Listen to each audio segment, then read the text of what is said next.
ইসলাম কি জানতে চাইলে উত্তর হবে কি? মুসলিম নামে এই কথাটি কয়জন ভেবেছি, হায়রে কয়জন ভেবেছি। ইসলাম কি জানতে চাইলে, ইসলাম কি জানতে চাইলে উত্তর হবে কি? মুসলিম নামে এই কথাটি কয়জন ভেবেছি, হায়রে কয়জন ভেবেছি। আল্লাহরই চা বান্দার প্রতি অর্জন করো নবীর খুশি। আল্লাহরই চা বান্দার প্রতি অর্জন করো নবীর খুশি। নবীর প্রেমে গুনাহ মাফের খবর শুনেছি। মুসলিম নামে এই কথাটি কয়জন ভেবেছি, হায়রে কয়জন ভেবেছি।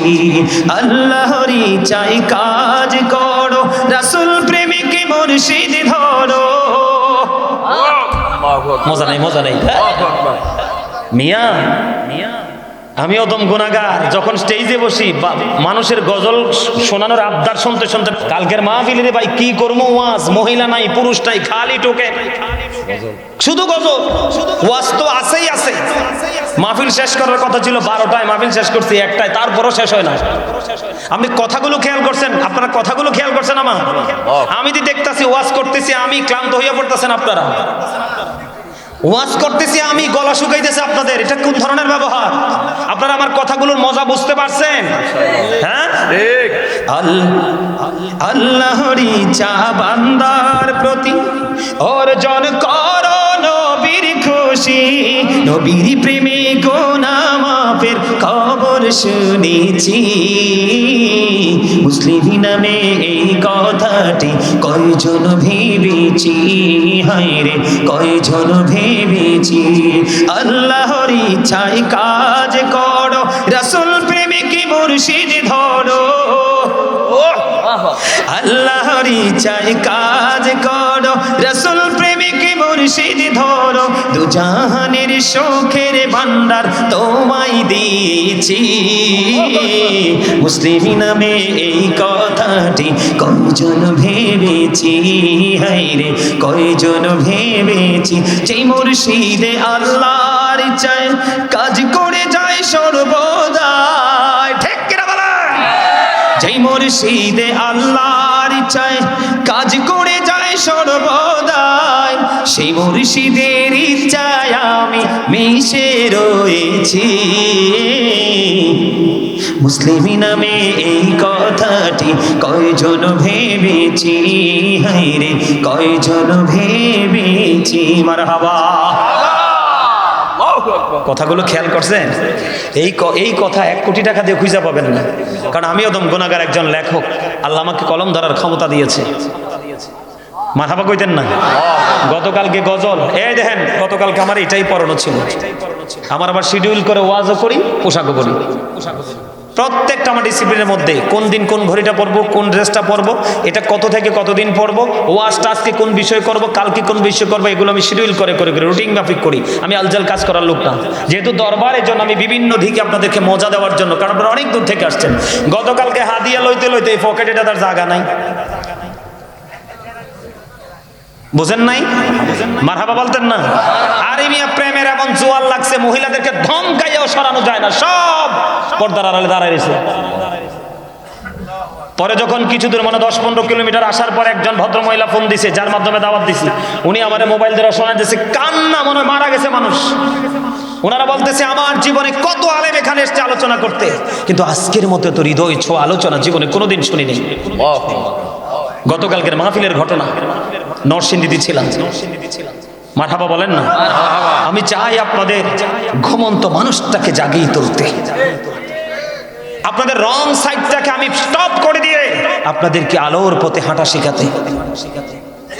আপনি যদি আলোকিত হতে চান, আলোকিত পার্সন আপনার জীবনে গুরুত্বপূর্ণ ভূমিকা রাখতে হবে। কথা বুঝতে পারছেন না আমার কি বলছি? যেই মুর্শিদে আল্লাহর ইচ্ছায় কাজ করে যায় সর্বদাই, সেই মুর্শিদের ইচ্ছায় আমি মিশে রয়েছি। মুসলিম নামে এই কথাটি কয়জন ভেবেছি। মারহাবা আরে যারা বলেন মারহাবা। মনে নাই এটা তো বুখারী শরীফের হাদিসের লগে মিলে গেছে।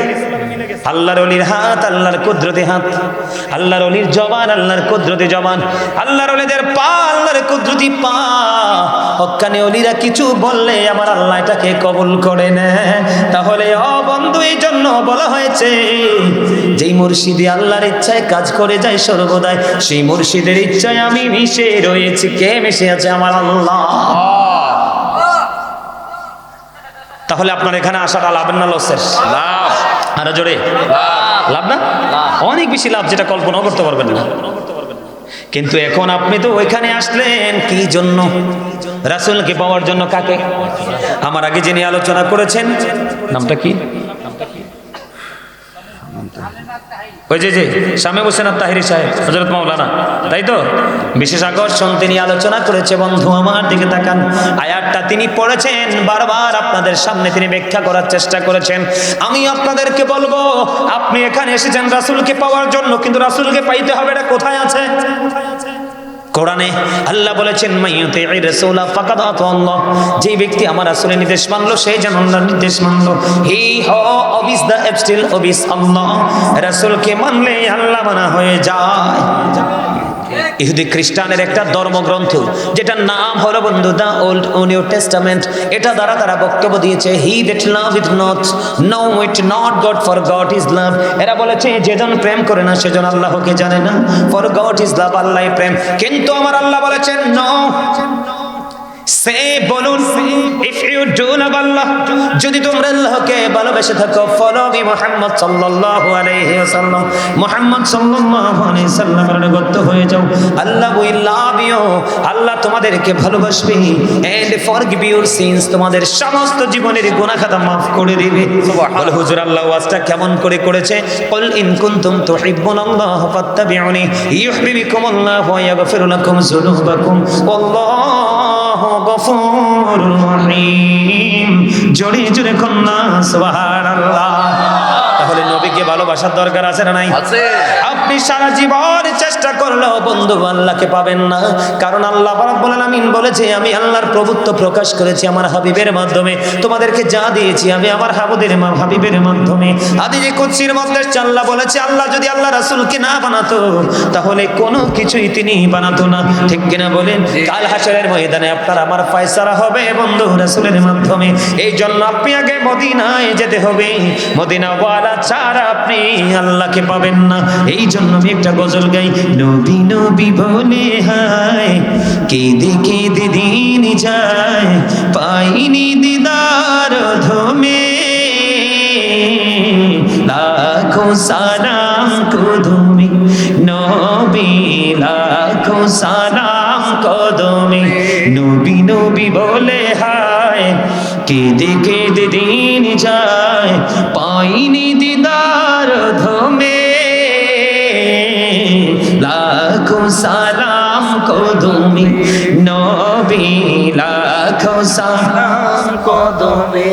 সোনার মদিনায় লোকে আছো গো, দেখতে না পাই নয়নে, ও গো দেখতে না পাই নয়নে, দয়ারি নজরে যাও, গোলামের দেখা দাও, বলেন দয়ারি নজরে যাও, গোলামের দেখা দাও, ধন্য করো জনমে, লাখো সালাম কদমে নবী, লাখো সালাম কদমে। মারহাবা মারহাবা। আরো জোরে। পুরাটা আছে অনলাইনে, গাই, ভালো লাগলে ওখান থেকে শুনবেন। পুরোটা গাইব না, আপনাদেরকে মজা দিতেছি আমি। মজা লাগতেছে? আরো জোরে। তাহলে আরেকটা গাই, এরপর আবার ওয়াজে ঢুকি।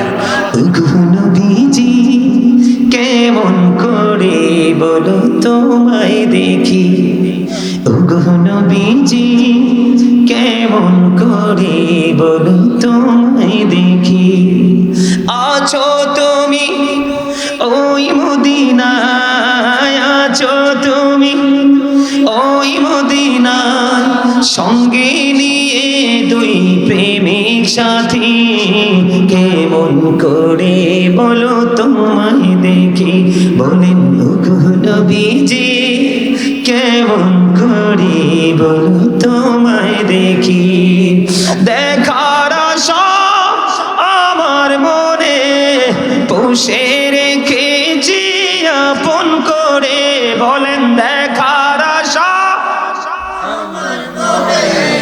পুষে রেখেছি আপন করে পাই যদি গো নবী তোমার দিদার শীতল হবে মোর দুটি আখি কেমন করে বলো তোমায় দেখি বলেন ওগো নবীজি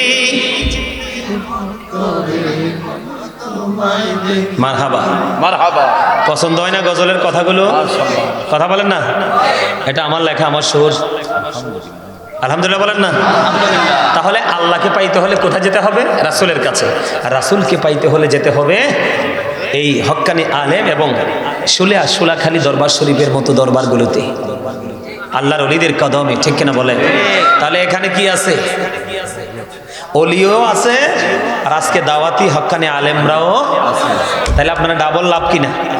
আপনারা আসলে ডাবল খুশি হওয়ার কথা না? আরো জোরে বলেন না, ডাবল খুশি হওয়ার কথা কিনা? এক্সাম্পল দেই বন্ধু, এক্সাম্পল দেই। নবীর প্রেমটা আপনার মধ্যে কেমন করে থাকতে হবে?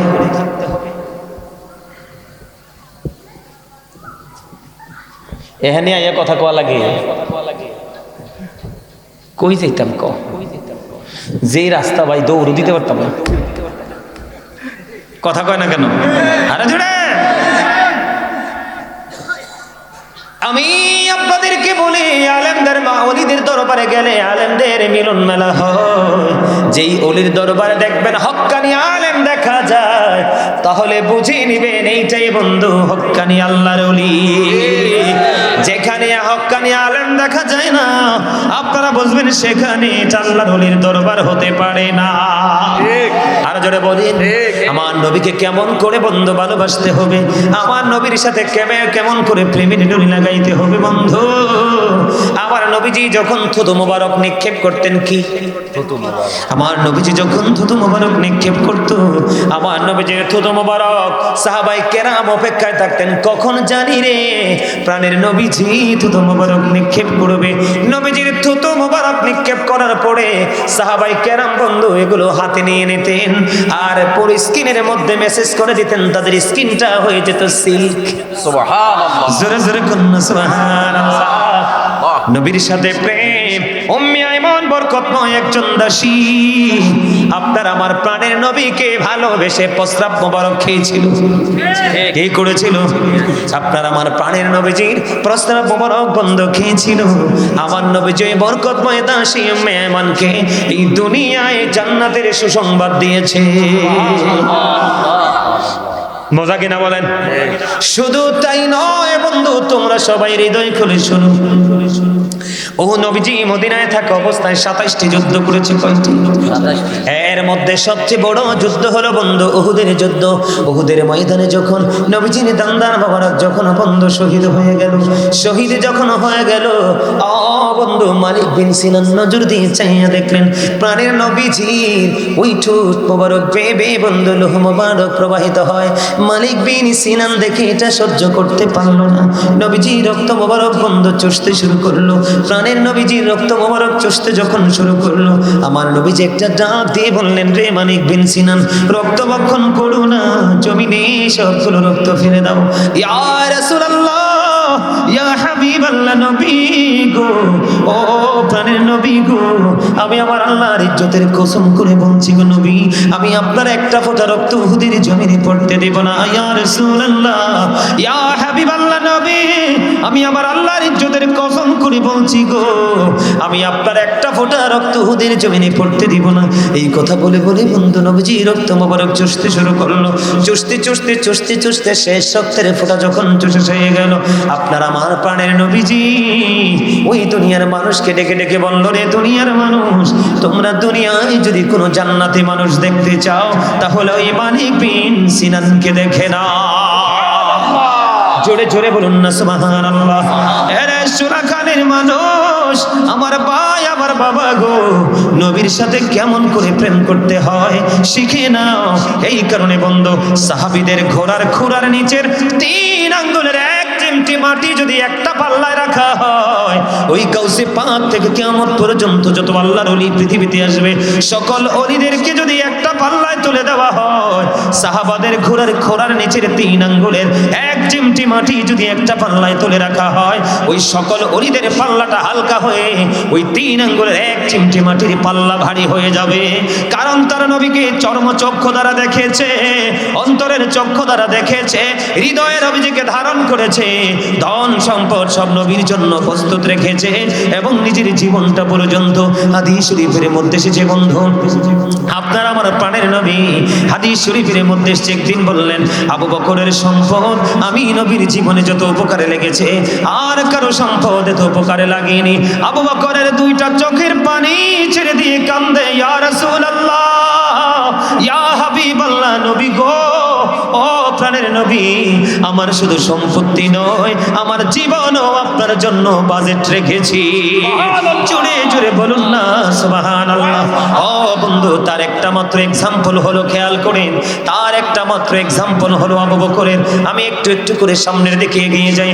এক্সাম্পল হলো বন্ধু, হৃদয় উজাড় করে শোনো, হৃদয় উজাড় করে শোনো। আমার নবীজি যখন হিজরতে যাবে, আবু বকরের ঘরের দরজাটা একটা টোকা দিলেন, আবু বকর দরজাটা খুলে দিলেন। এবার আমার নবীজি একটা ডাক দিয়ে বললেন, রে আবু বকর, একটা টোকা দিতে দেরি, তুমি দরজা খুলতে দেরি করনি। আবু বকর, এটা কেমন করে সম্ভব রে? ও আবু বকর, এটা কেমন করে সম্ভব? এবার আবু বকর একটা ডাক দিয়ে বললেন, ইয়া রাসূলুল্লাহ, ইয়া হাবিবাল্লাহ, নবী গো, ও প্রাণের নবী, যেদিন আমি শুনেছি আমি আপনার হিজরতের সঙ্গী হব, ইয়া রাসূলুল্লাহ, সেদিন থেকে আমি আর বিছানায় পিঠ লাগাই নাই। কেন পিঠ লাগাই না ইয়া রাসূলুল্লাহ, ইয়া হাবিবাল্লাহ, নবী গো, আমি অপেক্ষায় ছিলাম কখন জানি রে আমার প্রাণের নবীর ডাক এসে যায়। বন্ধু, এবার হিজরতে রওনা দিলেন। যাওয়ার সময় আমার নবীজি হাঁটতে হাঁটতে বন্ধু পায়ের মধ্যে ফোসকা পড়ে গেল। আবু বকরের নজরে পড়লো। আবু বকর একটা ডাক দিয়ে বলে, ইয়া রাসূলুল্লাহ, আমি আবু বকর থাকার সত্ত্বেও আপনার পায়ে ফোসকা পড়ে গেল গো নবী। কাল কিয়ামতের দিন আমার আল্লাহ যদি আমাকে প্রশ্ন করে, আবু বকর, আমার হাবিব তো নিজে থেকে কিছু করেনি, আমি আল্লাহর অর্ডার পালন করেছে, আমার প্রিয় হাবিবে তো কষ্ট করলো, তুমি কি করেছিলে রে আবু বকর? নবী গো, আমি আল্লাহকে সেদিন জবাব দিতে পারবো না। ইয়া রাসূলুল্লাহ, আপনি আমার কাঁধে চড়ুন গো প্রাণের নবী, আপনি আমার কাঁধে চড়ুন, আমি আপনাকে কাঁধে করে গন্তব্যে পৌঁছাবো। জোরে জোরে কন্যা সুবহানাল্লাহ। বন্ধু, ইহুদিরা নবীজিকে খুঁজতেছে, নবীর দুশমনেরা খুঁজতেছে নবীকে কি করবে? বন্ধু, পৃথিবীটাকে আউট করে দিবে। ধীরে ধীরে ধীরে ধীরে তারা গুহার মধ্যে ঢুকলো। ইহুদিরা বুঝে ফেলবে নবীর পায়ে পা মোবারকের ছাপ লেগে যাবে। ইহুদিরা বুঝে ফেলবে, বন্ধু, তোমরা আমরা কেমন প্রেমিক হয়েছি, মারামারি করতে হবে না, লক্ষ লক্ষ টাকা খরচ করতে হবে না, আমরা শুধু নবীর প্রেমের কথাগুলো শুনে বাস্তব জীবনে প্রেমিক হয়ে আমরা চলবো। এটা আমরা করতে পারি না।